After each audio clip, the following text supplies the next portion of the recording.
So, as you guys know, a few months ago, Dream was accused of cheating in his Minecraft speedrun. Basically, the YouTuber Geosquare and the Minecraft speedrunning team came to the conclusion that Dream had a 1 in 7.5 trillion chance of getting these Blaze Rod and Ender Pearl drops. Now, for the last few months, Dream has claimed that he didn't cheat. He even hired a Harvard professor to prove that he didn't cheat. And he basically accused the speedrunning team of clout chasing. So, Dream fans have been attacking the speedrunning team for the last few months, and anytime someone has said that Dream cheated, his fans got mad at them. Well, yesterday, Dream actually came out and admitted that he did in fact cheat in his speedrun. And this right here is what Dream had to say. I feel like this is something important to talk about. I've been very withheld for a while about it all, and just decided it'd probably be best to just let it out so I can feel relaxed a little more, I guess. This will be a very long read, I'm sure. I'm writing this in my bath at 4 a.m. on my phone, so forgive any mistakes or confusing bits.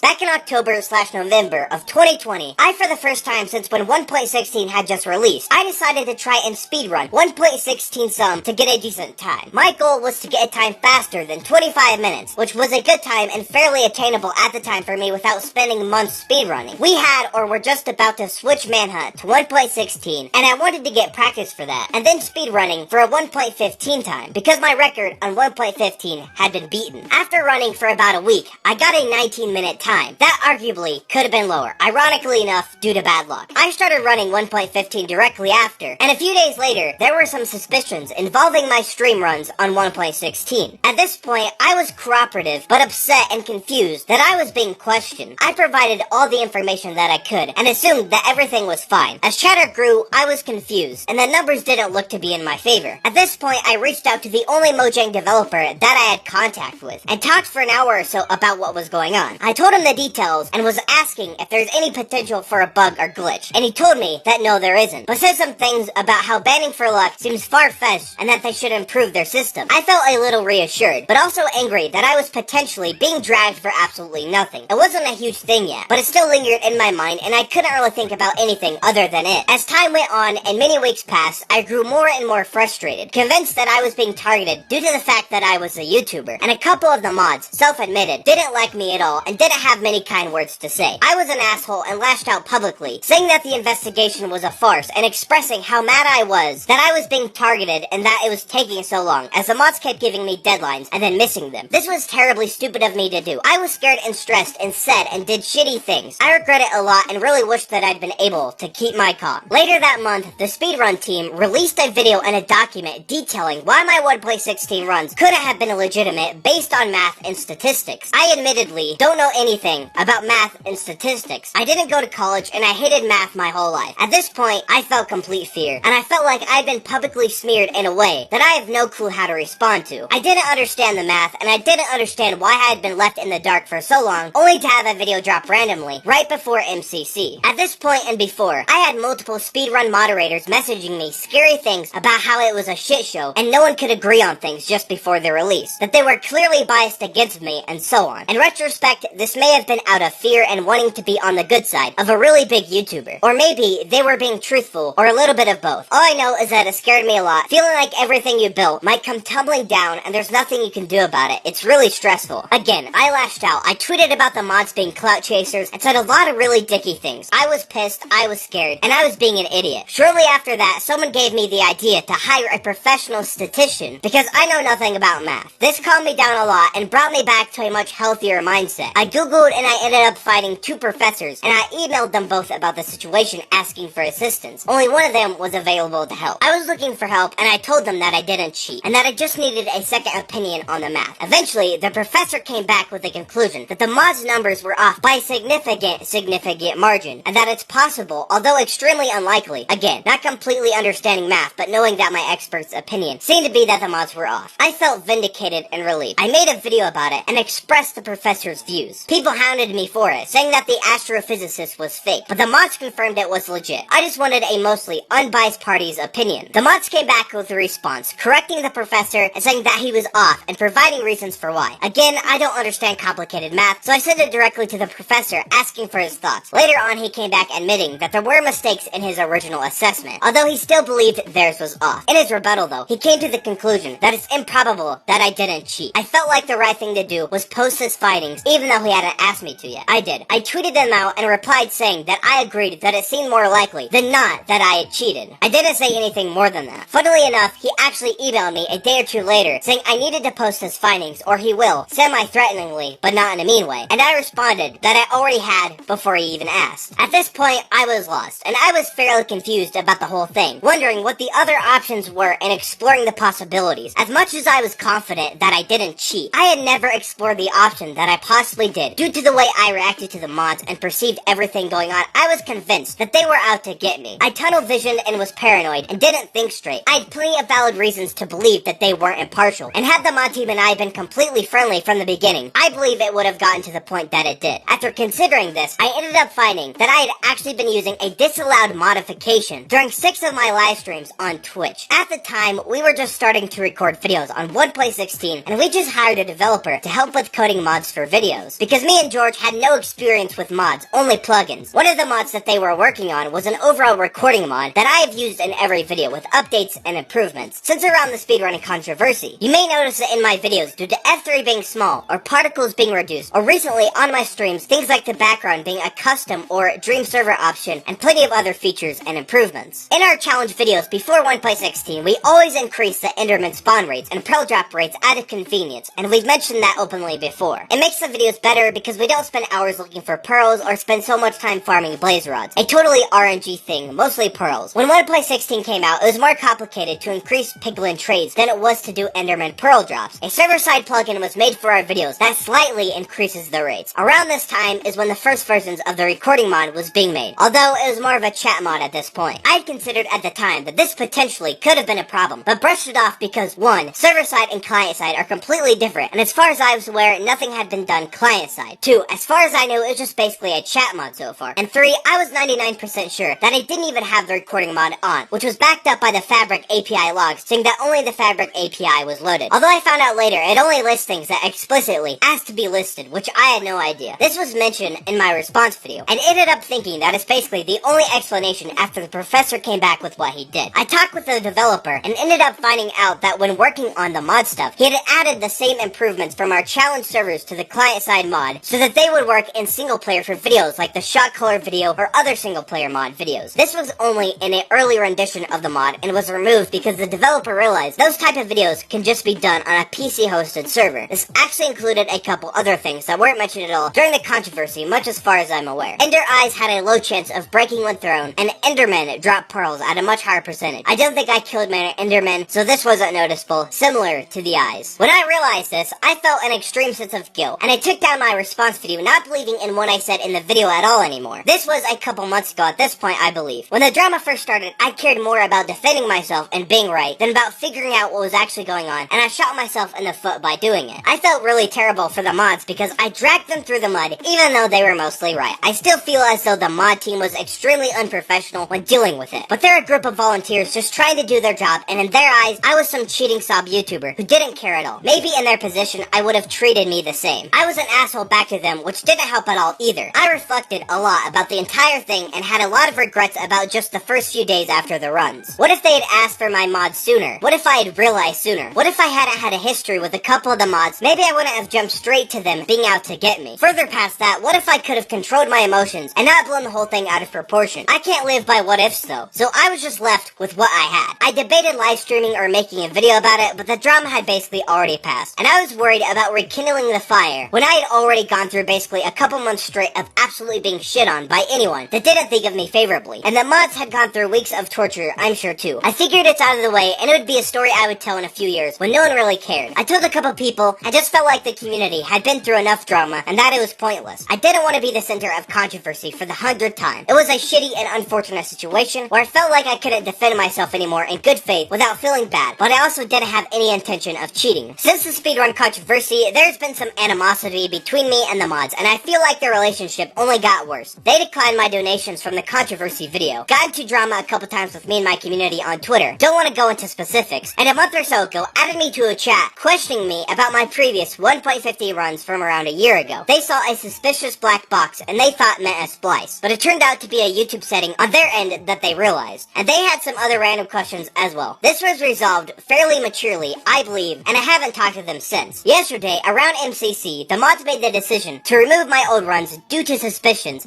and the fact that my 1.16 run was invalid, which is something that is done with most people who submit any invalid runs at all. I'm sure there's reasonable suspicions about most runs, especially offline ones from back when they were allowed. So couple that with a 1.16 run being actually invalid, and it's completely reasonable assumption. You can't give someone the benefit of the doubt on lag or frame skips or potential cuts or anything unless they've earned it. And in this case, I haven't at all. So I don't want to see any hate towards some mods or any drama involving the fact they were marked invalid due to my 1.16 run. I think it's dumb that it's all been done 11 months later, but it's understandable, and if anything, I deserve it. And it puts an end to any potential drama. At this point, what could they do? Ban me? I'm not really sure what I'm expecting out of all of this, but I just felt like I had a huge weight on my shoulder, and I wanted to get it off. I think the whole situation was extremely shitty overall for everyone involved, and I wish that I could go back and do things differently, because it was some of the worst weeks of my life and still impacts me every day. I'm sorry to anyone that I let down or disappointed. I always strive to be the best person that I can be, and the whole debacle wasn't the best that I can be or anywhere near it. I hope this brings some closure to anyone who needed it, and I really want to move forward with positive vibes like I've been trying my best to promote as much as I can. When I got into speed running, I was doing it every day for months, and you can see the skill improve even just over a few months of tryharding. It was so much fun, and I got a few snarky records that I shouldn't have got in the first place. My first road record, I chopped down trees for 10 minutes. I still find that hilarious how unoptimized the category was. I came in at the right time and met some absolutely incredible people who are some of the best Minecraft players on the planet. I am nowhere near the best speedrunner, and I have never been. I was in the right place at the right time and was able to have a lot of fun because of that. I hope that this gives insight into my mindset a little bit, but if not, I'm not sure that will. I'm sure I'll talk about it more just for clarity's sake, but I want to avoid causing more drama. Please don't send any hate to the mod team or anyone involved in the situation. I don't want any more drama at all. You're no supporter of mine if you do. Dream.